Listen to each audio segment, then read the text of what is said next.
leader, your exposure to the world. Nations, Excellencies, I welcome you to India for the G20 Foreign Ministers meeting.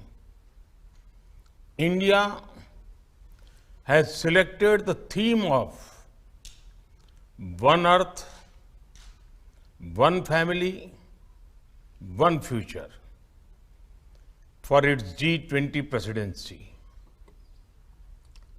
It signals the need for unity of purpose and unity of action.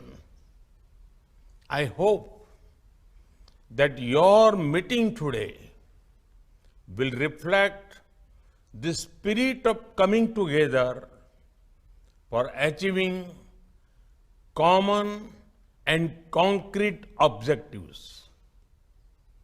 Excellencies, we must all acknowledge that multilateralism is in crisis today. The architecture of global governance created after the Second World War was to serve two functions. First, to prevent future wars by balancing competing interests. Second, to foster international cooperation on issues of common interests. The experience of the last few years, financial crisis, climate change, pandemic, terrorism, and wars clearly shows that global governance has failed in both its mandates. We must also admit that the tragic consequences of this failure are being faced most of all by the developing countries. After years of progress, we are at risk today of moving back on the sustainable development goals. Many developing countries are struggling with unsustainable debt while trying to ensure food and energy security for their people. They are also the ones most affected by global warming caused by richer countries. This is why India's G20 presidency has tried to give a voice to the global south.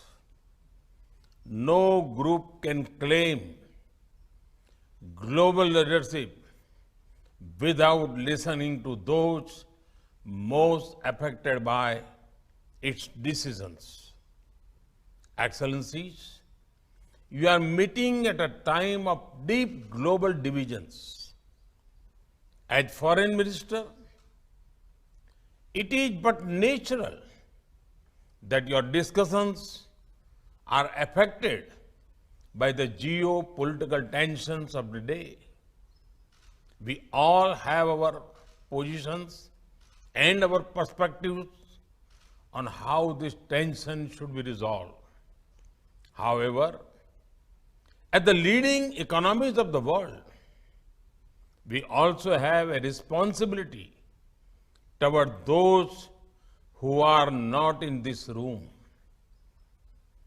The world looks upon the G20 to ease the challenges of growth, development, economic resilience, disaster resilience, financial stability, transnational crime, corruption, terrorism, and food and energy security.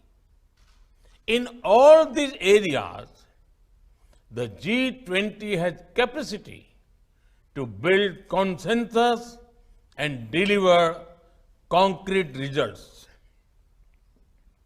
We should not allow issues that we cannot resolve together to come in the way of those we can.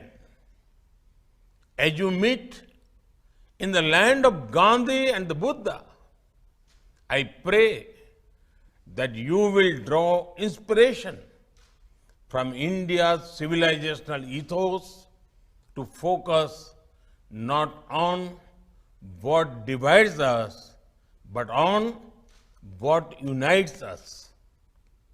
Excellencies, in recent times, we have seen the most disastrous pandemic of a century. We have witnessed thousands of lives lost in natural disasters. We have seen global supply chains break down during times of stress. We have seen stable economies suddenly overwhelmed by debt and financial crisis. These experiences clearly show the need for resilience in our societies, in our economies, in our healthcare systems, and in our infrastructure. The G20 has a critical role to play in finding the right balance between growth and efficiency on one hand and resilience on the other. We can reach this balance more easily by working together. That is why your meeting is important. I have full trust in your collective wisdom and ability.